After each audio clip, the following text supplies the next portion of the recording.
I have a confession to make. Even though this is called the best deck of the format, is this the best deck of the format, Katakuri? I don't think this is the best deck. I actually think this is not even S tier.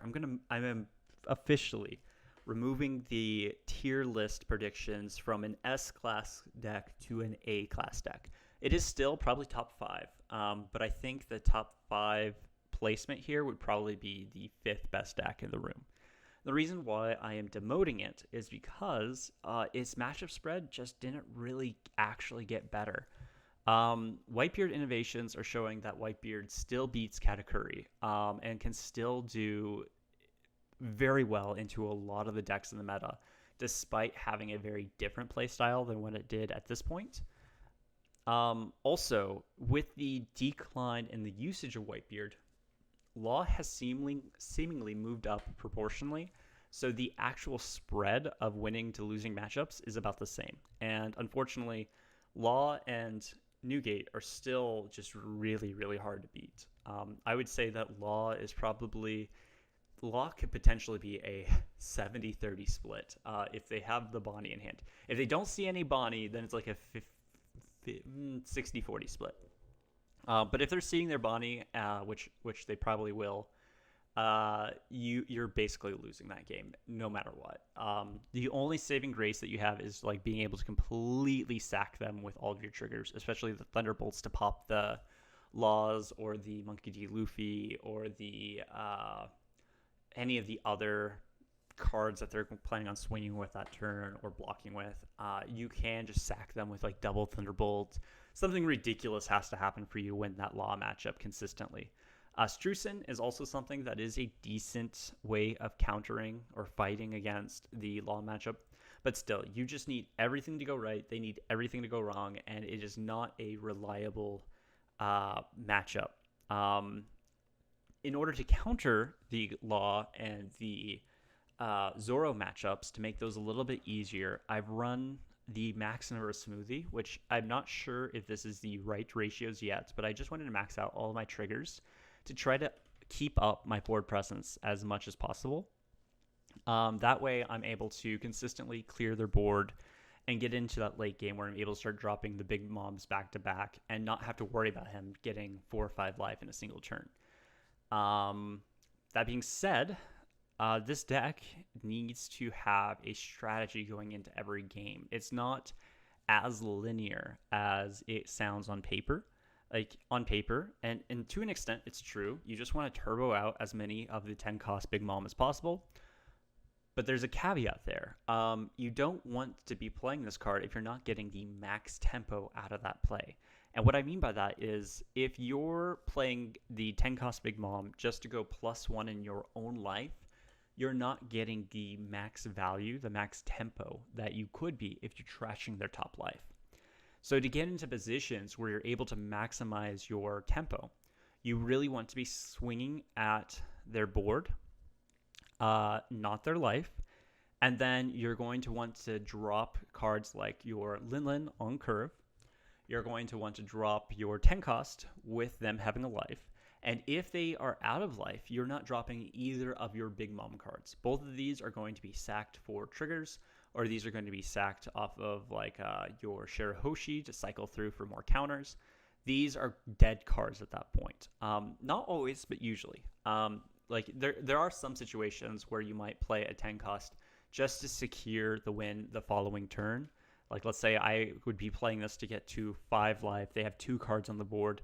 The probability of them having 4 rushes that are able to then get past my counters in hand is low enough that we might make that play just to secure the win the following turn.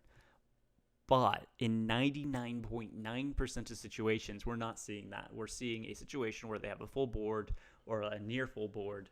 They are going to have 4 swings the next turn. I'll have no counter up, and that is just not the optimal time to drop a 10 cost Big Mom.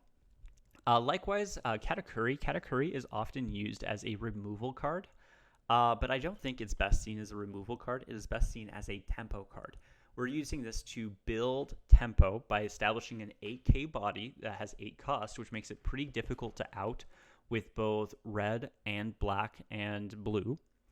Blue straight up cannot out this, at least not until OP-04. Black has to invest in a -2 cost, or a minus. Yeah, I think Sakazuki hits 6, right? So a -2, and then a Sakazuki. So you're investing a total of 3 cards and a minimum of 9 Dawn to get rid of 1 8 Dawn play. So that is a good sticky card that has a pretty decent power level to be able to get some power swings into your opponent. And then for its effect, the on-play effect, we can use this in 2 ways.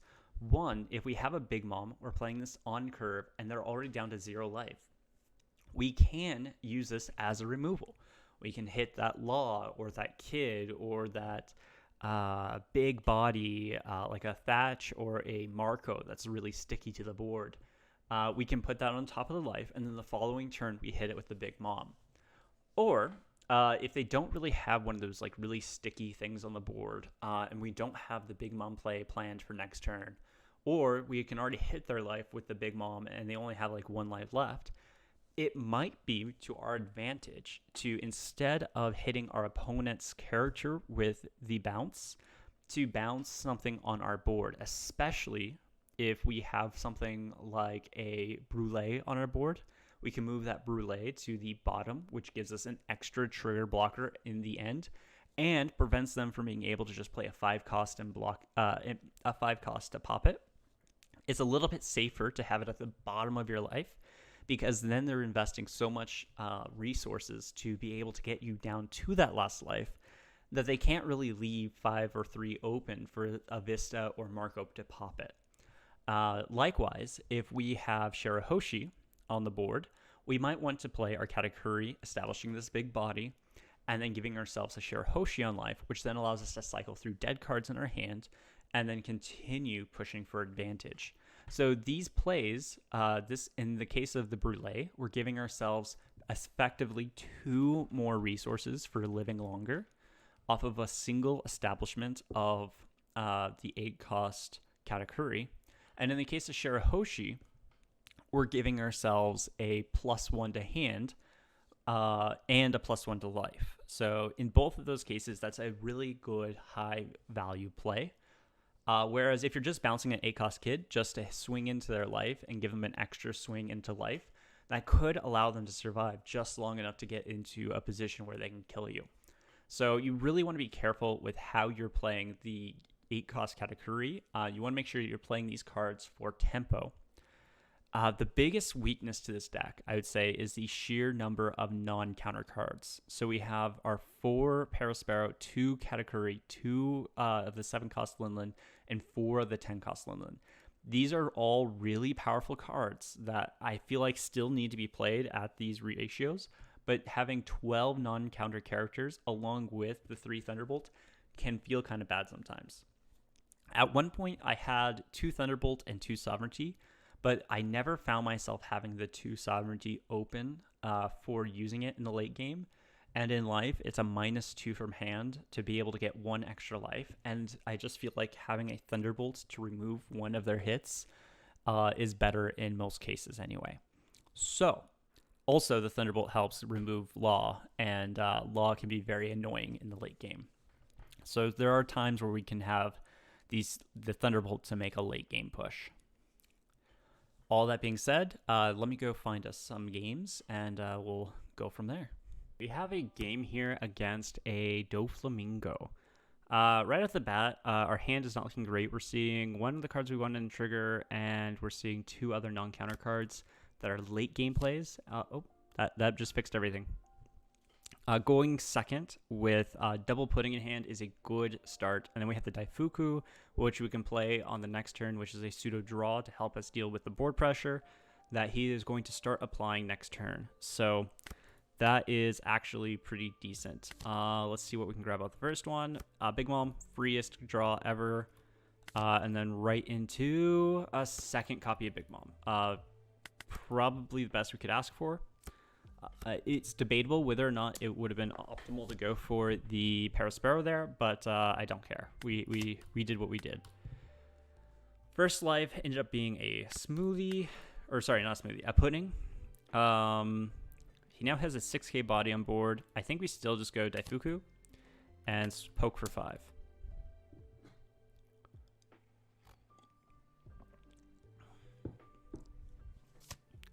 He counters out with the Jinbei. That is one expensive counter. Although I don't think it does a whole lot in this deck because it's a 3 or less. So I guess I could bottom deck the Brûlée, but that's really about it. He goes for the Doflamingo play. I guess I could send him 2 cards deeper than we saw with the Perona, because he played 1, drew 2 since then, actually. So I think this is 2 cards deeper. In any case, he's going to swing for 6, which we'll 2k out of with our pudding. And then he's going to swing for 7, which we'll take. We get another 2k in hand. And here we'll go 2, so that we are swinging for view your top life. This is a cracker. We'll keep the cracker on top. And then I think this lets us draw from the bottom, yeah. He blocks, and we'll go for a 6. Using card action, take from the bottom. Oh, that's a great take. So this one is the cracker, 2 life down. Waste another card from hand, and then we will establish the Perospero. We are looking a little bit behind right now. He does have a lot of life advantage, but we have a lot of hand advantage. So I think it balances out. We'll see if he goes for the Daifuku or the life. I think we take. Yeah, next turn we drop this.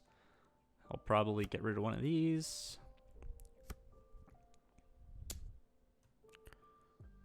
This is 2 2Ks out, so let's go for that. And I think we just go for a poke.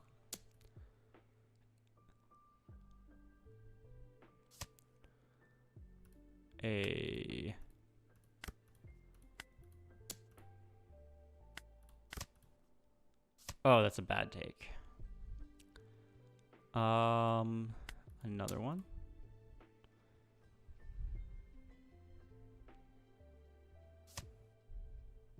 Nice.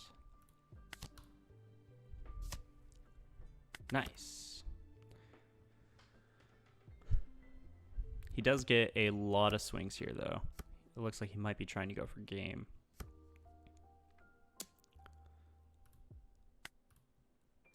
Just go 2.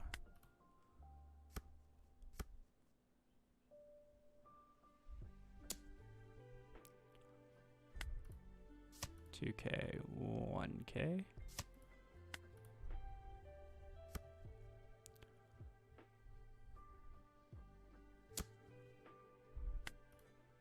$1K. He is really pushing this turn. We take Thunderbolts. We can just pop that. Okay, so this is not looking the best, but I think we clear board here. And then I think we'll be able to stabilize after this.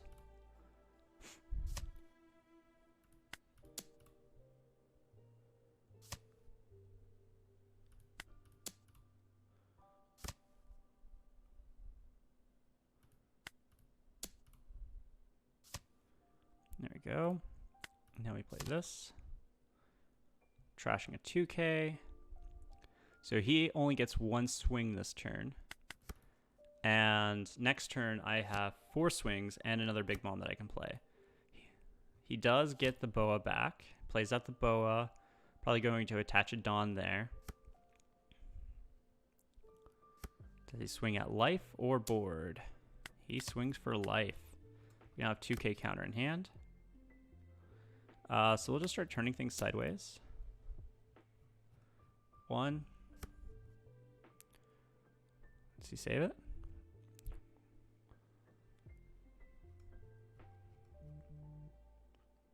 Does he attempt to save the boa? No, he does not. Okay. So we'll swing another 5. We'll swing another 5. We'll swing an 8. This leaves him with 1 more. See if he triggers here. Oh, nice. Bottom decked something. We will go Big Mom and then swing for 12 though, and that should be game.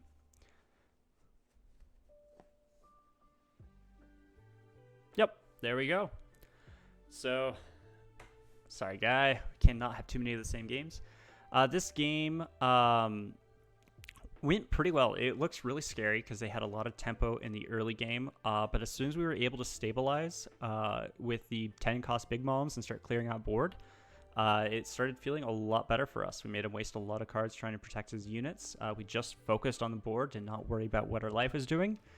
And there you go. We end up turning things around once we hit the big curve. Let's on to the next. This is probably the hardest possible matchup we can face. I think we might actually keep this.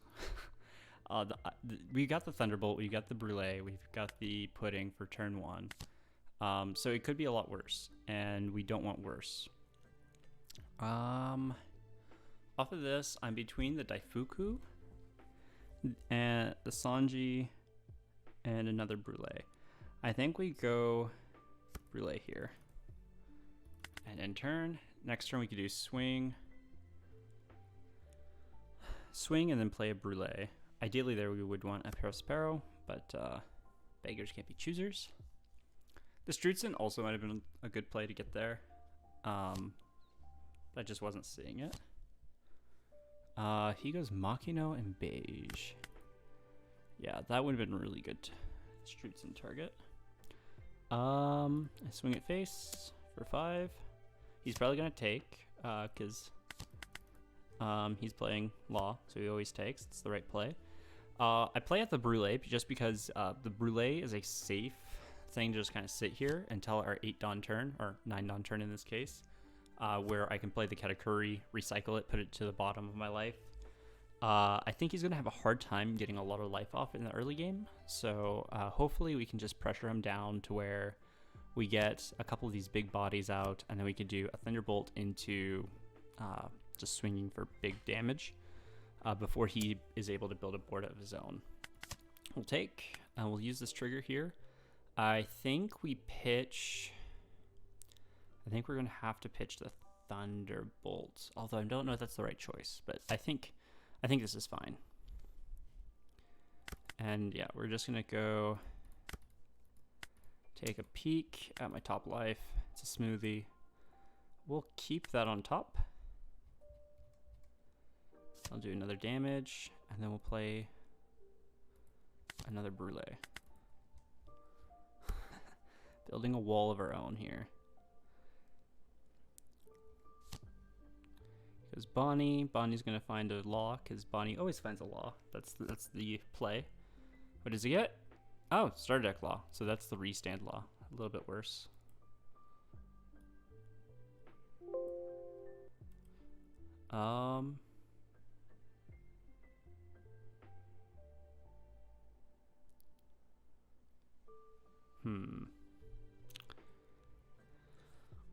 Next turn we'll have 7 Dawn. We really want to see the 7-drop Mom here. That'd be ideal. He's probably thinking through how he wants to sequence this. I have 2 blockers because like it could be dangerous for him to go down to too low. Did he bounce the Bonnie to play a Chopper? He did. Interesting. So he's just kind of turtling up here a bit, which is fine. I think we just swing with lead and not anything else. And then the following turn, we can play the Katakuri to recycle one of these Brulees. I think we counter out because he can't swing any others this time. Nice. So I think here we...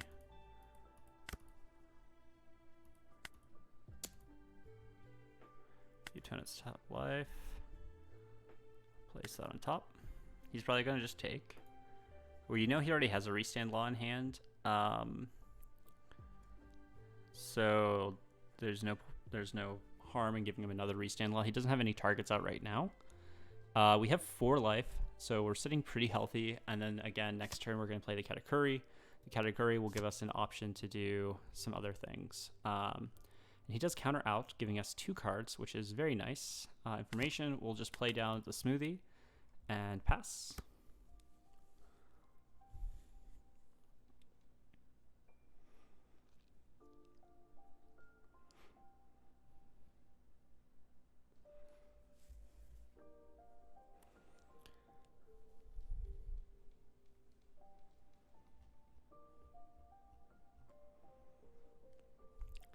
See here, if we got that Strutsen in the early game instead of the second Brulee, I feel like we'd be in a better position because we'd have 1 Brulee, 1 Cracker, 1 Smoothie, and then we could play out the we could have played out a Strutsen that turn instead of the Smoothie, perhaps popping one of these blockers. So there's a few other things we could have done. This will probably grab himself a Law. Let's see.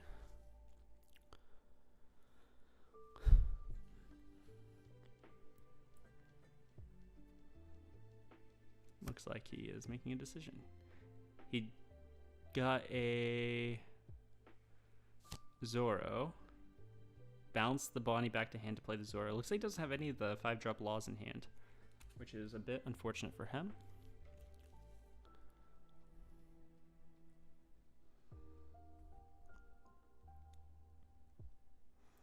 We know that's the restand law. We don't know what the bottom is. We know this is a smoothie. We'll take that. No trigger. He's already used his bounce, so he can swing for another 7, but I don't really care. I think if he goes for another one, we block with one of the Brulee, because we're going to play the Katakuri next turn, and that way we're not trashing something for no reason. And then if I think this does just stick here, so we'll go after the Zoro instead of after we want to keep. That might have been better to do something else with, but it's fine. Got another 2k in hand. So I think we just turn, swing for 5 at this.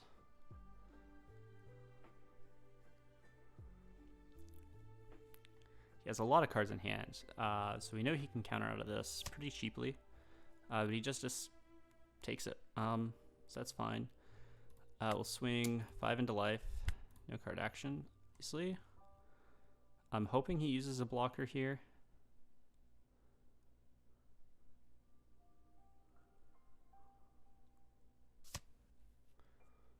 Counters, cool.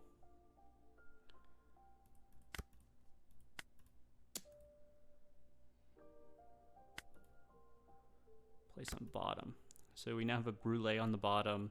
We're about to put another Brulee on the bottom, so we'll have double blocker in that end game, which is really strong.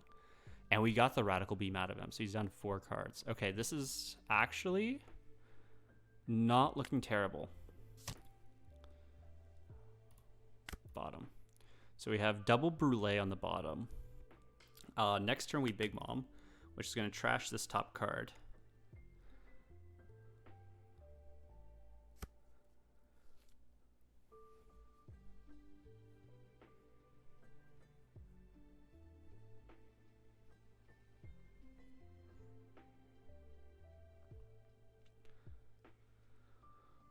We got rid of his Zoro.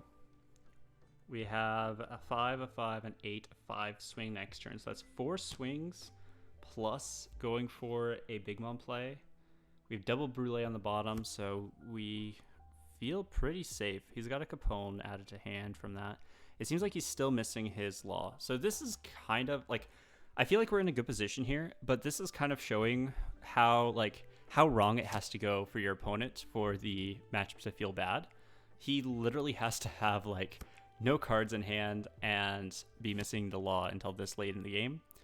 Although this did just make it look a whole lot better for him, because now he has that blocker Law on the board, which can just get a free out, and he still has his bouncing, so he can bounce back this Brook for whatever else he wants to play in hand for basically free. So But I think next turn we just kind of start poking for 5s, and then hopefully he uses some blockers or some counters or takes one, and then we use the Big Mom to get rid of the last life. And then if we're in that kind of situation, 7 into the Cracker. I think we Brûlée because he can't swing for anything else. And we have double Brûlées in the bottom, so you need to make room on the board anyway. Right, so we just swing 5 into life because we know that this is just a 1k at the end of the day. And then we would have, oh, beautiful, beautiful. No card action. 4 life up. Give me another blocker, baby.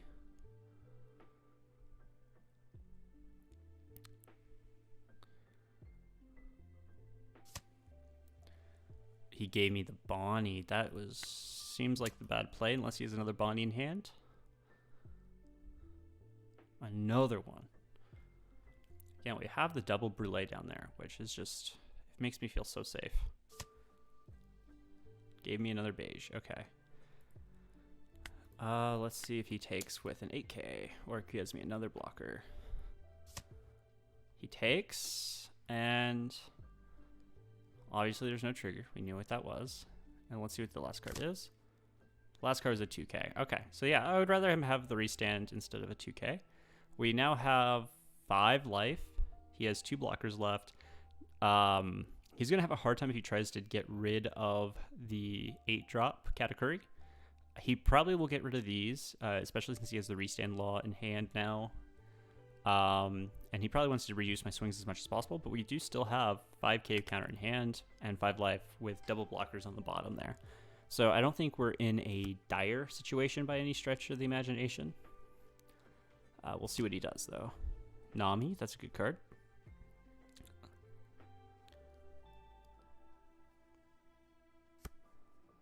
He adds the Robin. I think it's probably was the only target he had, because I don't think that is a very strong play at this point.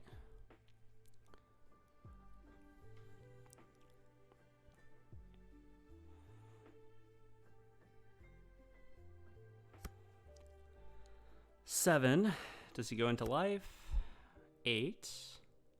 So you can be going for the Katakuri. That is a 1k block. Still has a lot of Dawn, but we have a lot of outs here. If he wants to invest everything trying to get rid of the Katakuri, we still have these 2 swings, and we will have a lot of Dawn. So if he double swings, yeah, nice. He only has 2 left, so he could technically, if he has another restand, go for a 3rd.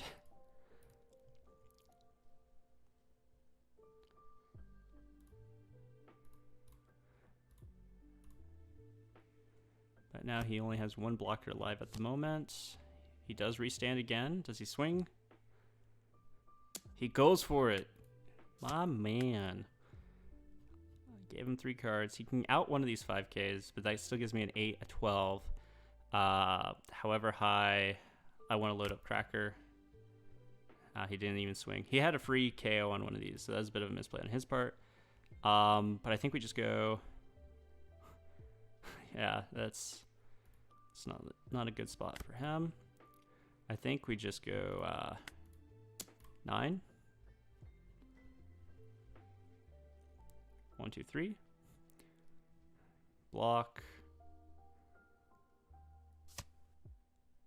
1, 2, 3, 4. Use card action. Take top life. 11. Yeah. GG. And he disconnects.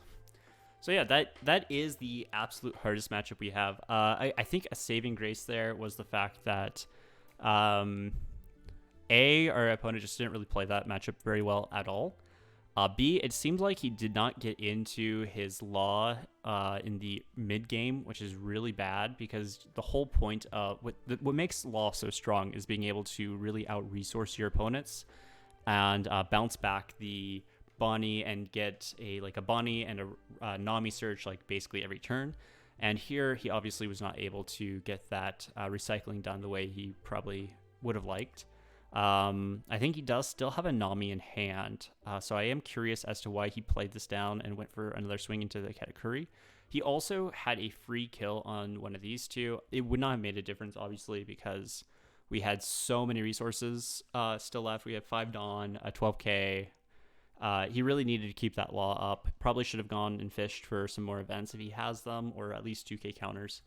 But yeah, that is our hardest matchup as Katakuri. And we won due to our opponent just not playing it right. Let's see if we can find some more metagame. So we lost the first game against this law. It really feels really hard to win when you're going up a better law. But I think I'm going to try one more time. He asked for the rematch, so I'll go for it. He's a pretty good law player. It just really feels overwhelming when they get all of those searches. They're keeping their hand size up. They have 3 to 4 blockers on the board, and then they're still able to swing 2 to 3 or 4 times even with a bunch of Zoros. And that's really just what he managed to do there, and it feels really strong. Here, I think I just grab the Parasparrow, because then we can play it out next turn. We want to start applying some pressure. That gives us the ability to swing for 7, check our top life, go from there. We have a lot of 2Ks in hand, and we're probably going to want to keep our life up as much as possible. So here, we have an option to 1K out. We 1K out. I think that's the correct play there. We're going to draw. We get a share Hoshi. That looks like a 1K fodder if I've ever seen one. So swing for 7, view my top life. It's a big mom, so we'll place this on top. We're willing to take that hit. And then we'll just go straight for the Parasparrow. So we want to start loading up our board. Ooh, already to 5 on his turn 3, going first, which is pretty good. We'll just go ahead and counter out of that. And he's going to go for 6. We'll take that. We are on our 6th Dawn turn.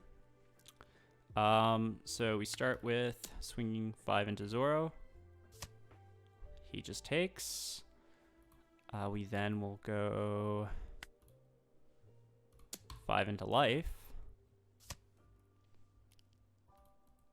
Counters out. We'll go 5 more into life. Takes. And we'll play with the Brûlée.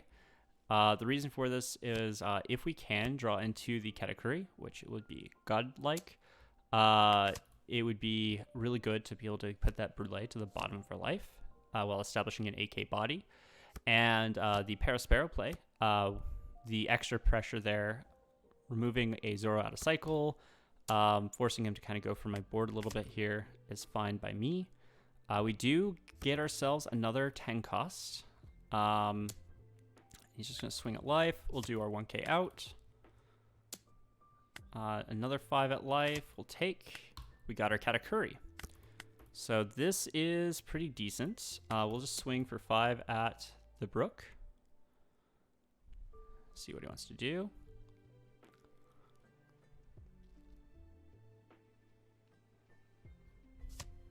He counters out. Very nice. Go this to bottom of life.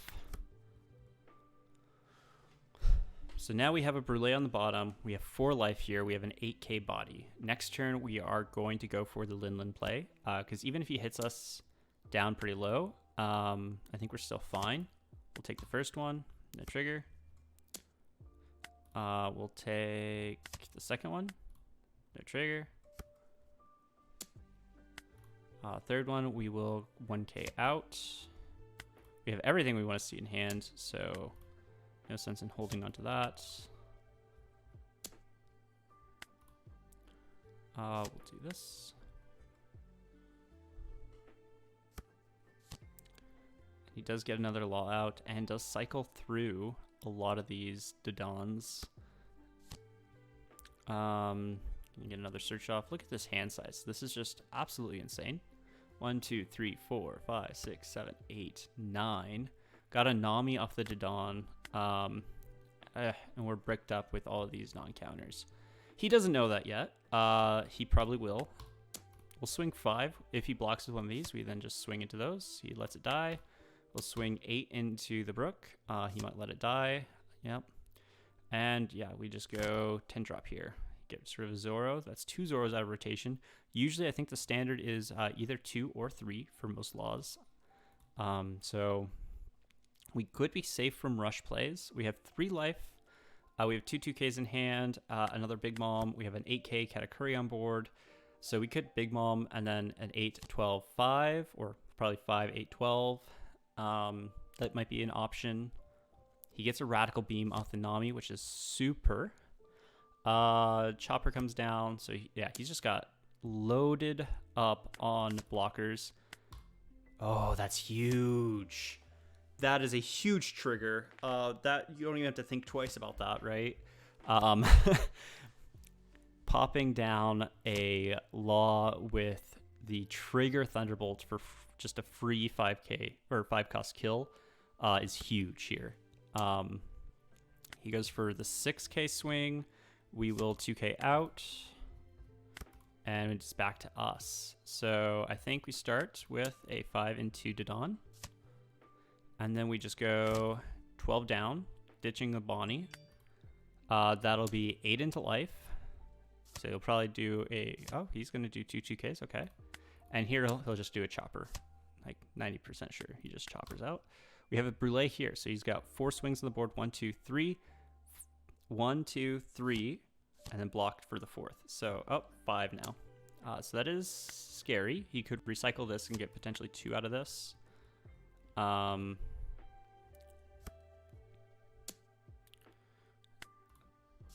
We'll just counter out of these low bowls for now. Revealed a Toning Chopper. He is turtling up. We'll get rid of a dead card to get another swing on the board. I think that is definitely worth. Let's think about how we want to sync. So he has 1, 2, 3 blockers. He has Radical Beam that's live. So if we do 9, I think we see if he'll let us just kill this for free.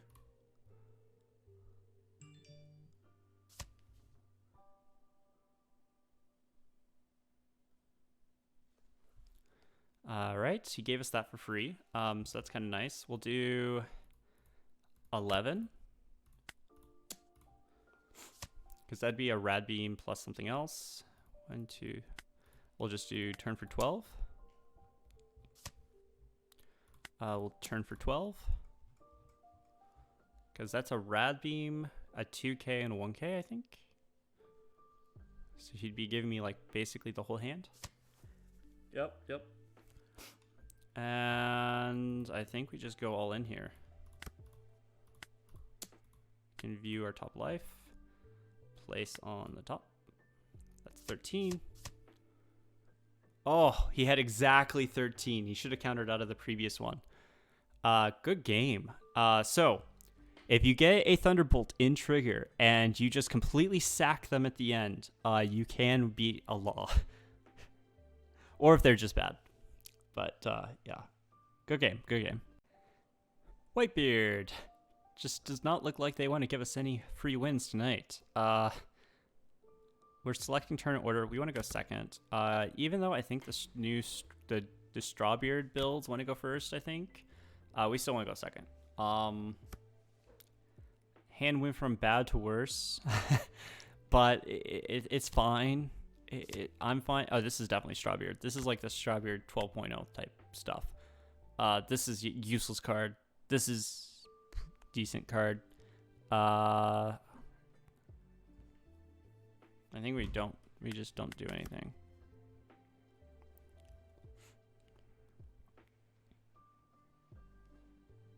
Yeah, I think this is literally useless.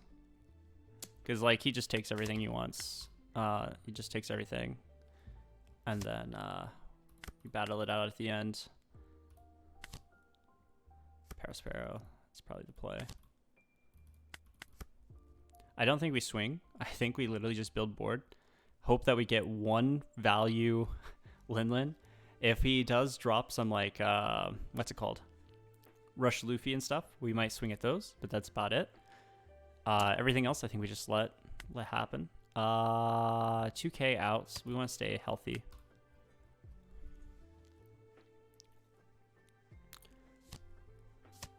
Okay, cool. He goes Marco. That's fine. 6 cost turn. Okay, this is a good card for this matchup because we could go Katakuri to the top or bottom of life, probably bottom of life, and then we could Big Mom. So that is something we can do.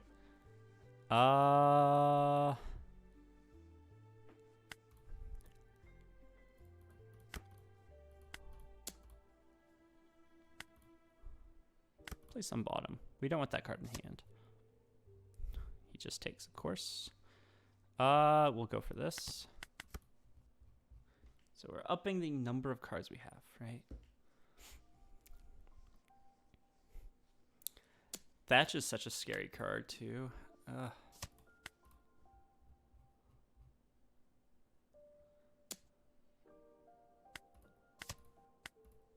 2K, sweet.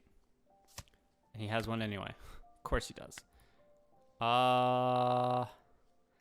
So here I should have played the Brulee so I could recycle the Brulee and then yeah, that would have been smart. Instead, we're gonna put the Marco at the bottom of life and pass.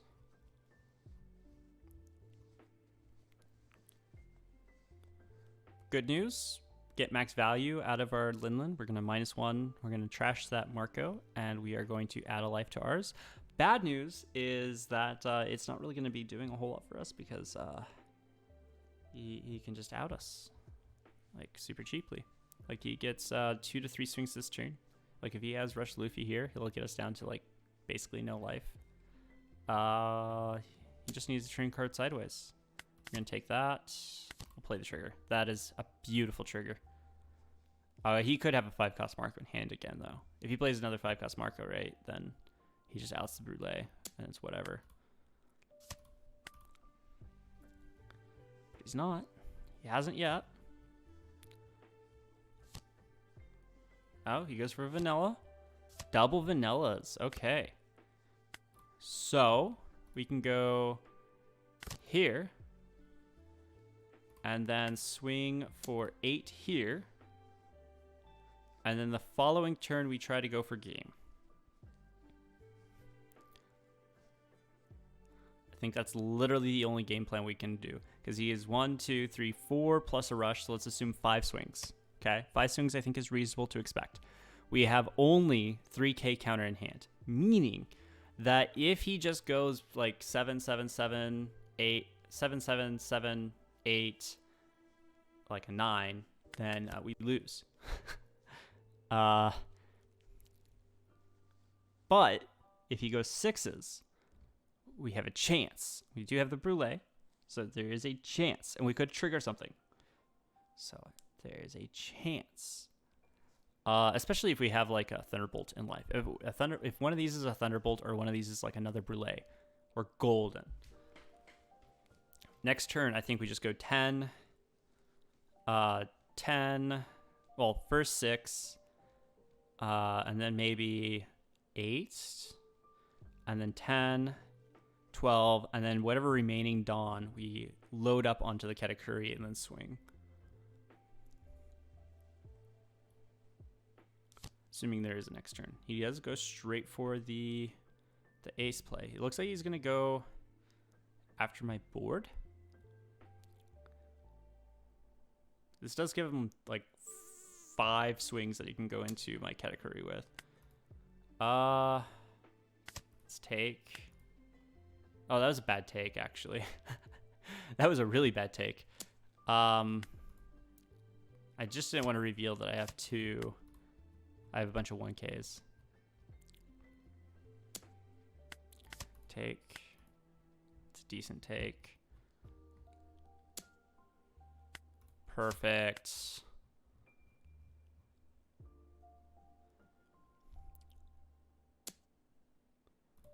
Going sideways here. That is actually way better than I was expecting.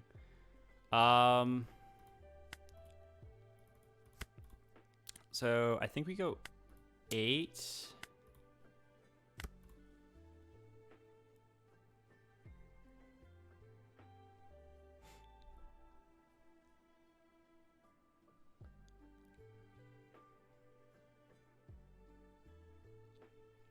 Because if we go 8, 6, 6, 18.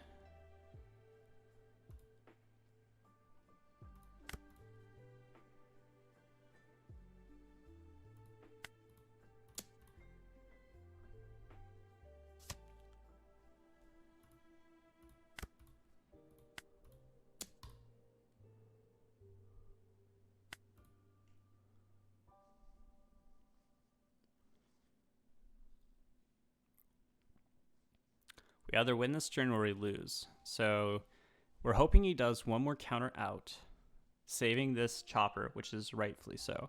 Because at base, we're 6k over. You can only have up to 1 radical beam. So let's say like radical beam plus a red hawk would be 8k up. We're going to go Thunderbolt here. Boom. And then that gives us a 10k. And then we go 14.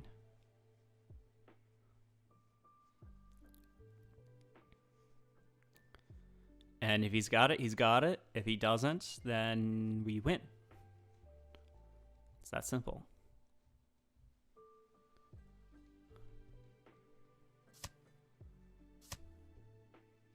Beautiful.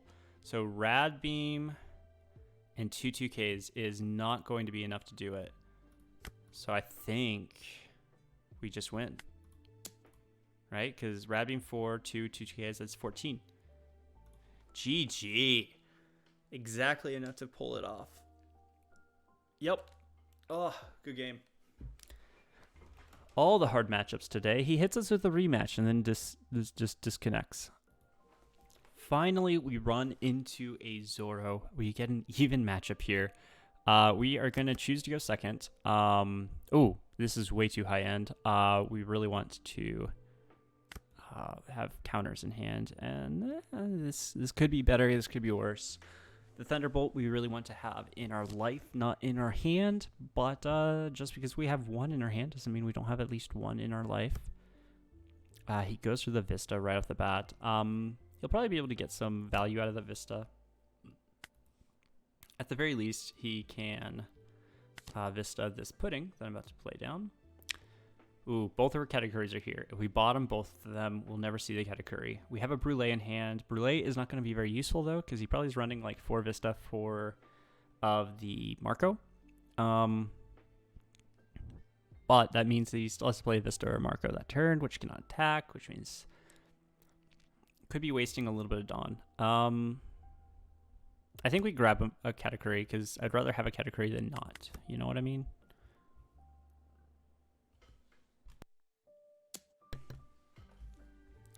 All right, he swings 5 at life. 5 at life. I think we're playing Shirahoshi to block it or counter it. And he's probably just going to Vista here, popping my pudding. Because even though pudding isn't a threat to his life, pudding is a threat to his his weenies that he can swing with, but he doesn't yet. He goes for the Luffy search. That is the starter deck Luffy, the one that has Rush and 2 Dawn for unblockable. Interesting. We could just go see what our next life is going to be. A few top life. We'll keep that on top in case we want to take the next hit. And then we can play the Paraspero to start applying some more pressure.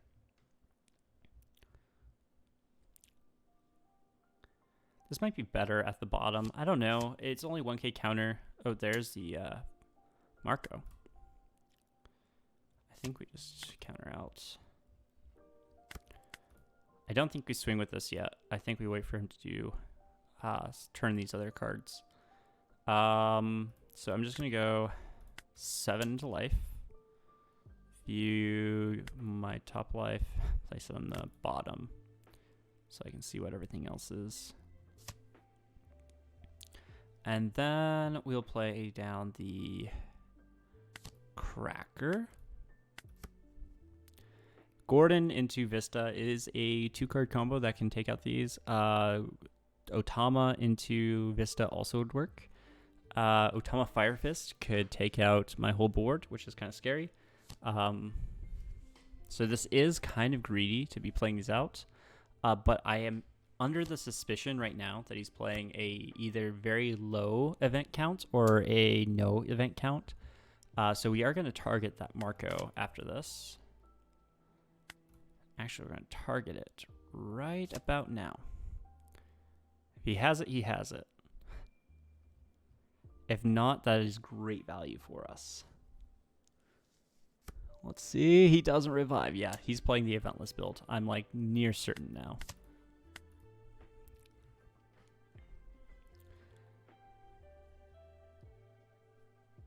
So the good news about the eventless one is we don't have to worry about triggers.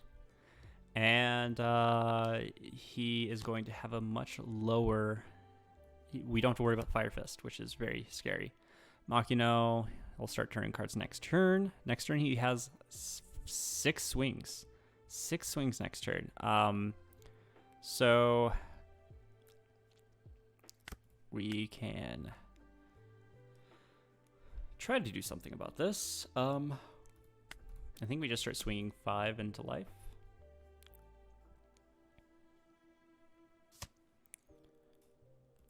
I think we just do 5, 5, and then play this down, putting this to the top. That way, he basically has an extra attack that he has to play through. So it'd give us 4 life. 4 life feels pretty good. He got rid of double Vista. That's huge for us, I think. Hold up, double Vista. He's got to have at least a Marco in hand. It's gotta. I think we just do this. Make it to where he can't hit the Cracker. If he takes this out, it's not the end of the world because we get Search. And then the Cracker will be able to proc, discarding the Thunderbolts to get it back out on the board to help clear some board next turn. Because he is going to have a lot of these turn sideways. Probably all of them. And if that's the case, 1k out. It's a cheap out.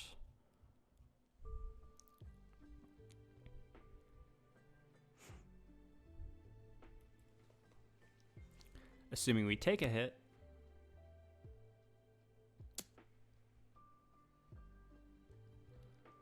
I would rather have these guys in hand than not. So we'll go for this.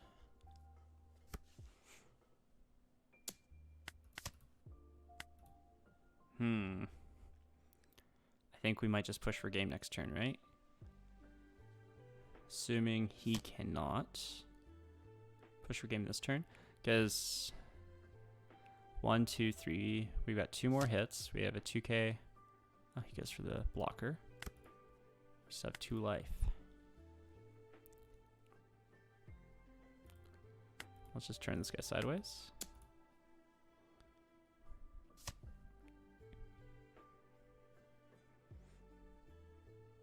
We don't have a way of taking our own life. Darn it. I think we're still in a good spot though, because we just go 7.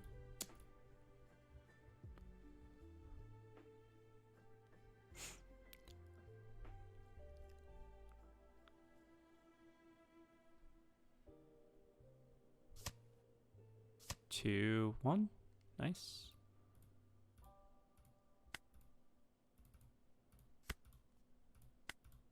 Seven.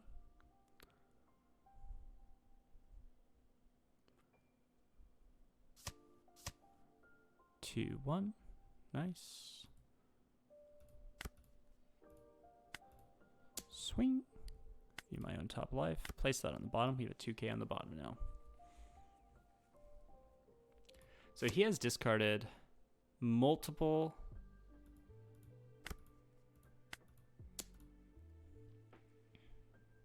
vistas.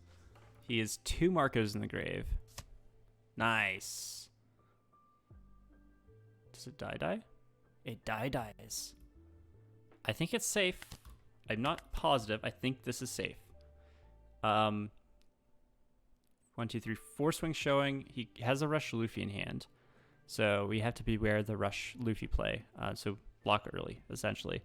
But let's say 5 swings then. 1, 2, 3, 4, 5. We have 4K counter in hand, so you can block up to 7 or 2 5s.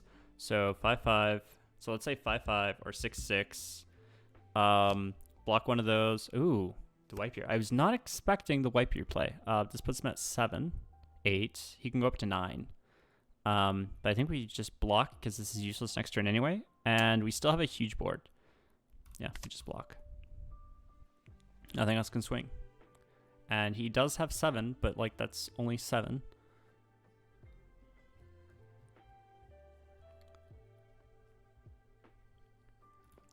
Interesting list. I want to know what all of his ratios are. It doesn't seem like he's playing a lot of the events here. Swings for 5. We'll take a 5. If that was a trigger, that would have been pretty epic. Get another brulee. So I think the strat here is he's at 7. So we're going to go...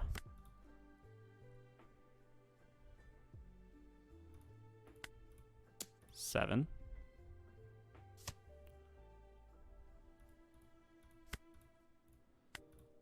Seven.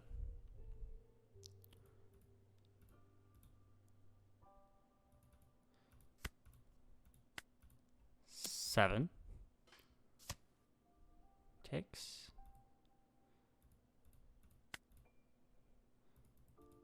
And we'll go 9.